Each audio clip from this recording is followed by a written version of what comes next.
Times of Sabarkantha. આજે આસો સુદ પૂનમ એટલે શરદ પૂર્ણિમા।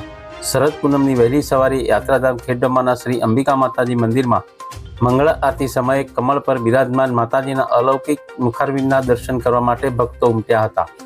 આરતીની શરૂઆત થાય તે પહેલા બોલ મારી અંબે જય જય અંબેના જયઘોષ સાથે માતાજીના દર્શન કરવા ભક્તોમાં તાલાવેલી જોવા મળી રહી હતી। આજની પૂનમ એટલે નવરાત્રિની પૂનમ ગણાતી હોવાથી માતાજીના દર્શન કરી ભક્તોએ ધન્યતા અનુભવી હતી। સાથે વર્તોલના શ્રી ચામુંડા માતાજી મંદિરમાં પણ ભક્તો વહેલી સવારે આરતી સમયે ઉપસ્થિત રહ્યા હતા।